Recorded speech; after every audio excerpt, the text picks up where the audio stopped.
Hi hello. വയ്യാതിരിക്കുന്നതുകൊണ്ടാണ് കേട്ടോ ക്ലാസ്സൊന്നും upload ചെയ്യാത്തത്. Sound കുറച്ച് കുറവാണ്. അപ്പോൾ ഇന്ന് പാർട്ട് 3യിലുള്ള ILO, നിങ്ങൾ സിലബസ് നോക്കിയാൽ 3 മാർക്കിൻ്റെ ILO ഉണ്ട്. ഇൻ്റർനാഷണൽ ലേബർ ഓർഗനൈസേഷനെ കുറിച്ചിട്ട് അതിൻ്റെ ചെറിയൊരു റിവിഷൻ വീഡിയോ ആണ് കേട്ടോ. നമുക്ക് മാക്സിമം പോയിൻറ്റുകൾ വെച്ച് കുറഞ്ഞ സമയം കൊണ്ട് തീർക്കാൻ വേണ്ടിയിട്ടാണ്. അപ്പോൾ നോക്കാം കേട്ടോ. സ്റ്റാർട്ടിങ്ങിൽ 3 വർഷമാണ്. 1919 International Labour Organisation treaty of വേഴ്സലൈസിലൂടെ എസ്റ്റാബ്ലിഷ് ചെയ്യപ്പെടുന്നത്. 1946 UN സ്പെഷ്യലൈസ്ഡ് ഏജൻസിയായി. 1969 നോബൽ പീസ് പ്രൈസ് കിട്ടിയിട്ടുണ്ട്. ഇനി ഹെഡ് ക്വാർട്ടേഴ്സ് എന്ന് പറയുന്നത് ജനീവയാണ്, സ്വിറ്റ്സർലാൻഡിൽ. ഇപ്പോൾ ലേറ്റസ്റ്റ് 187 മെമ്പേഴ്സ് ഉണ്ട്, മെമ്പർ കൺട്രീസ് ഉണ്ട് ILOയിൽ.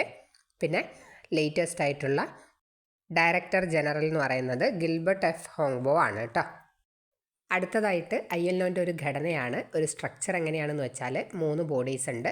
ഇൻ്റർനാഷണൽ ലേബർ കോൺഫറൻസ്, അതൊരു പാർലമെൻറ്റ് ലൈക്കാണ്. പിന്നെ എന്താ പറയുക, വൈറ്റലായിട്ടുള്ള ലേബർ ഇഷ്യൂസിലൊക്കെ സോൾവ് ചെയ്യുന്നതും അല്ലെങ്കിൽ അതിലിടപെടുന്നതൊക്കെ ഈ ഒരു ബോഡിയാണ്.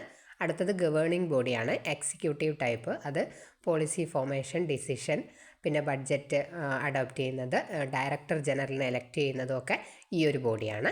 അടുത്തത് ഇൻ്റർനാഷണൽ ലേബർ ഓഫീസ്, ട്രേഡ് യൂണിയനെ സ്ട്രെങ്തൻ ചെയ്യുന്നതും സൂപ്പർവൈസ് ചെയ്യുന്നതൊക്കെ ഈ ഒരു ബോഡിയാണ് കേട്ടോ.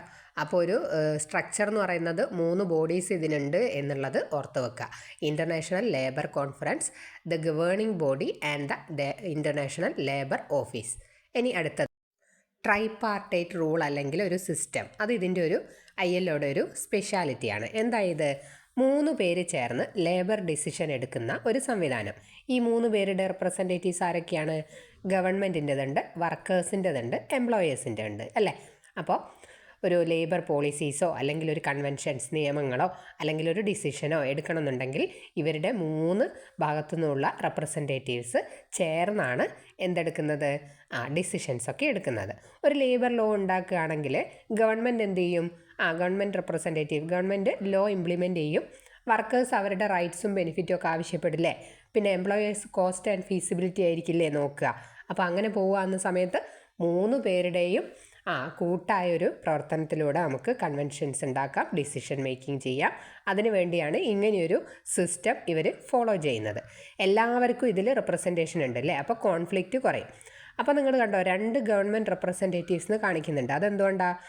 ലോ ഇംപ്ലിമെൻ്റ് ചെയ്യേണ്ടതും ഇൻ്റർനാഷണൽ അഗ്രിമെൻറ്റ് ഫോളോ ചെയ്യേണ്ടതും ഒക്കെ രാജ്യങ്ങളുടെ ഗവൺമെൻറ് അല്ലേ. അപ്പോൾ അവർക്ക് കൂടുതൽ വെയിറ്റേജ് ഉണ്ട്. അപ്പോൾ അങ്ങനെ ഈ ഒരു ട്രൈ പാർട്ടൈറ്റ് സിസ്റ്റം അല്ലെങ്കിൽ റൂള് ILOനുണ്ട് എന്നുള്ളത് ഇമ്പോർട്ടൻ്റ് ആയിട്ട് ഓർത്ത് വെക്കണം. ആരൊക്കെയാണ് എന്നുള്ളതും ഓർത്ത് വെക്കുക. ഇനി ഇൻ്റർനാഷണൽ ലേബർ ഓർഗനൈസേഷൻ്റെ 4 പ്രിൻസിപ്പിൾസ് അല്ലെങ്കിൽ core labour standard of ILO ഏതാണ് എന്ന് നോക്കാം.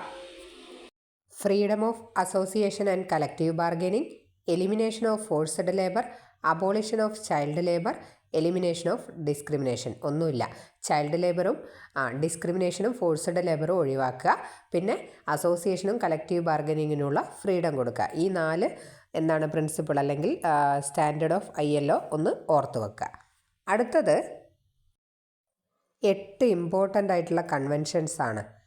അത് കൺവെൻഷൻ നമ്പറും എന്താണ് എന്നുള്ളതുമാണ് പറയുന്നത്.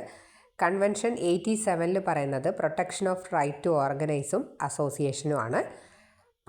കൺവെൻഷൻ 98 പറയുന്നത് right to organise and collective bargaining collective bargaining.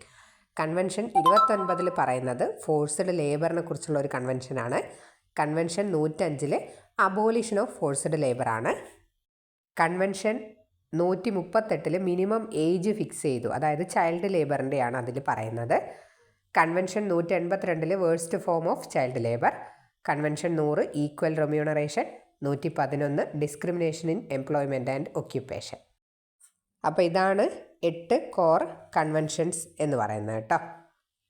അടുത്തത് ഈ കൺവെൻഷൻ എന്ന് പറയുന്ന ഒരു ലേബർ ലോ പോലുള്ള എഗ്രിമെൻ്റാണ്. അതിൻ്റെതെന്ന് പറഞ്ഞാൽ ആദ്യം അത് ബൈൻഡിങ് അല്ല, ഫോളോ ചെയ്യണം എന്നില്ല രാജ്യങ്ങൾ. ഓക്കെ, പക്ഷേ ഏത് രാജ്യങ്ങളാണോ അല്ലെങ്കിൽ മെമ്പർ കൺട്രീസിൽ ഏത് രാജ്യങ്ങളാണോ അത് റാറ്റിഫൈ ചെയ്യുന്നത്, അങ്ങനെ റാറ്റിഫൈ ചെയ്ത് കഴിഞ്ഞാൽ ഒരു ലീഗൽ ഒബ്ലിഗേഷൻ ഉണ്ട്, എന്ത്, ഈ കൺവെൻഷൻസ് ആ മെമ്പർ കൺട്രി ഫോളോ ചെയ്യണം എന്നുള്ളത് കേട്ടോ. അങ്ങനെ അവരൊരു അതൊരു നാഷണൽ ലോ ആക്കി ഇംപ്ലിമെൻ്റ് ചെയ്യുകയാണ് ചെയ്യുന്നത്. ഇനി ഇന്ത്യയും ILOയും തമ്മിലുള്ളൊരു കണക്ഷനാണ്. ഇന്ത്യ എന്ന് പറയുന്നത് ILOയുടെ ഒരു ഫൗണ്ടിങ് മെമ്പറാണ്.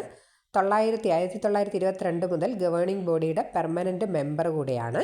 പിന്നെ ഫസ്റ്റ് ILO ഓഫീസ് ഇന്ത്യയിൽ 1928 സ്റ്റാർട്ട് ചെയ്തത് എന്നുള്ളത് ഒന്ന് ജസ്റ്റ് ഓർത്ത് വെക്കണം കേട്ടോ. അടുത്തത് പറയുകയാണെങ്കിൽ ഇപ്പോൾ പറഞ്ഞ ഈ 8 കോർ കൺവെൻഷൻസിൽ ഇന്ത്യ 2 കൺവെൻഷൻ 6 നമ്മൾ അംഗീകരിച്ചു, റാറ്റിഫൈ ചെയ്തു. 2 കൺവെൻഷൻ നമ്മൾ റാറ്റിഫൈ ചെയ്തിട്ടില്ല.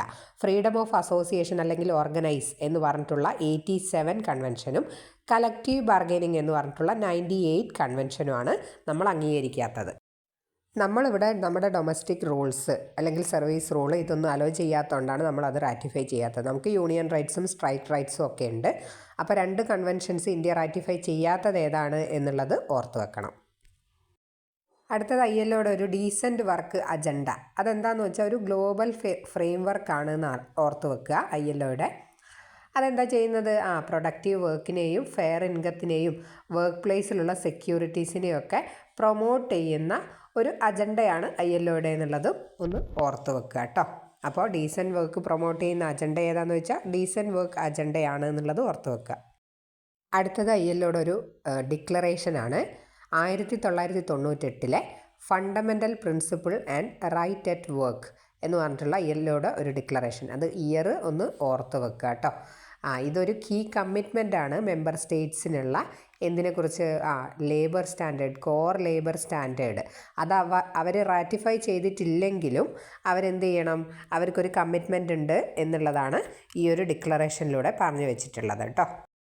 പിന്നെ ഒരു ഫിലാഡൽഫിയ ഡിക്ലറേഷൻ ഒന്ന് ഓർത്ത് വെക്കണേ. 1944 അത് ജസ്റ്റ് ഈ ഒരു ILOൻ്റെ എയിമിനെയും പർപ്പസിനെയും ഒക്കെ സ്ട്രെങ്തൻ ചെയ്തിട്ടുള്ളൊരു ഡിക്ലറേഷൻ ആണെന്നുള്ളത് ഓർത്ത് വെക്കുക. ഇത്രയും കാര്യങ്ങളിൽ നിങ്ങൾ പഠിച്ചത് ഇത് കേട്ടപ്പോൾ ഒന്നും കൂടെ റിവൈസ് ചെയ്യാൻ പറ്റിയെന്ന് വിശ്വസിക്കുന്നു. പിന്നെ ഒന്നുകൂടെ റിഫ്രഷ് ചെയ്യുക. ഏതെങ്കിലും ഭാഗം ഇതുപോലെ സമ്മപ്പ് ചെയ്ത് ഒന്ന് റിവൈസ് ചെയ്യാൻ വേണ്ടി വേണമെന്നുണ്ടെങ്കിൽ നിങ്ങളൊന്ന് പറയൂ കേട്ടോ. ഞാൻ മാക്സിമം ഇടാൻ വേണ്ടി ട്രൈ ചെയ്യാമേ. അപ്പോൾ താങ്ക് യു.